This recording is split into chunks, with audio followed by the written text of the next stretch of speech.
যখন আমার সাথে পরিচয় হয় কোন ছেলের সাথে সম্পর্ক ছিল এবং তার সাথে সেক্স করতে গিয়ে তার পেট ছিঁড়ে যায়।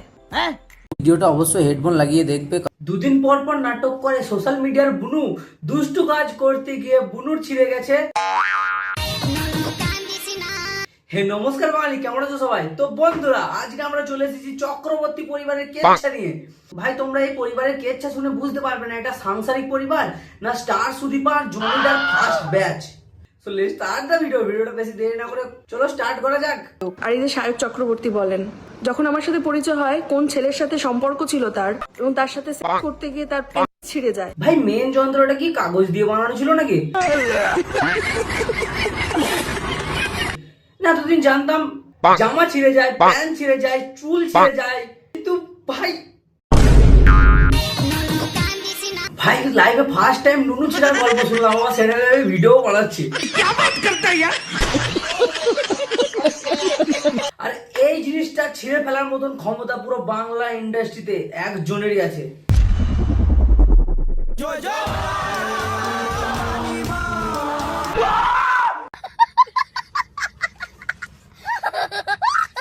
তাহলে কি স্যান্ডি সায়কের ভেন্ডিটা ছিঁড়ে দিয়েছিল? আমাদের মনে হয়েছে যে না, এই সমস্ত আলাদা হওয়ার যুগে আমরা আলাদা হব না। আজ বসন্তের গায়ে হলো, কাল বসন্তের 5 নম্বর বিয়ে গো।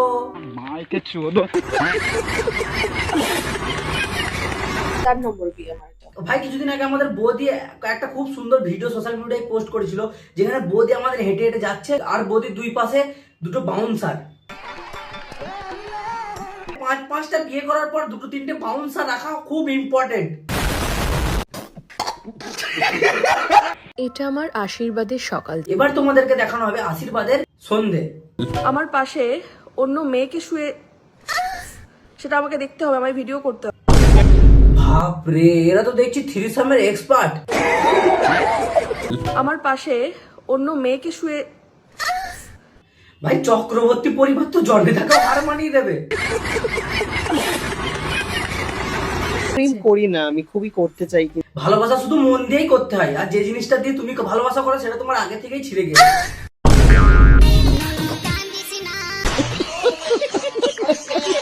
কিন্তু তো ছিঁড়ে গেছিল, সেই শূন্যতা পূরণ করার জন্য রং বেরঙের নানান দিয়ে চলে এসেছে। আরে ভাই ওকে অত বড় বড় দিস না, ও সেলাই করার লোক পাবে না।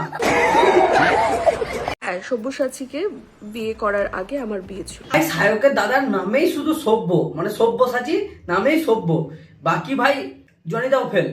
সঠিক বলেছেন। আমার পাশে অন্য মেয়েকে শুয়ে, দাদা তো দেখছি থ্রিসাম এক্সপার্ট। এমন গুত্তনি দেবো না, সেটা আমাকে দেখতে হবে, আমায় ভিডিও করতে হবে। ভাই এনার লাইভে বলা কথাবার্তা যদি সত্যি হয় তাহলে আমাদের দাদাকে তো হরলিক্স খাওয়া দরকার না, মানে যদি দাদার রসটা একটু কন্ট্রোল হয়।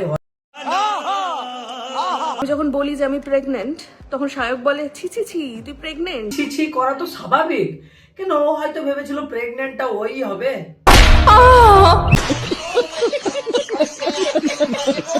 কেমন আছিস বউকে ছাড়া? একটা তো খারাপ থাকি।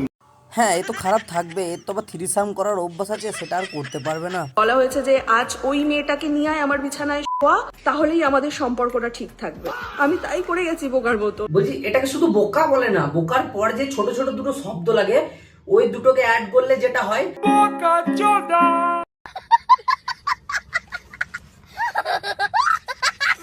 4টে বিয়ে করা অপরাধ না 10টা মানুষের সাথে লিভ ইন করাটা অপরাধ? আমার মতে বলে এই দুটোকে কম্পেয়ার করে লাভ নেই, কারণ দুটোই সোনাগাছির সঙ্গে ভালোই ম্যাচ করে।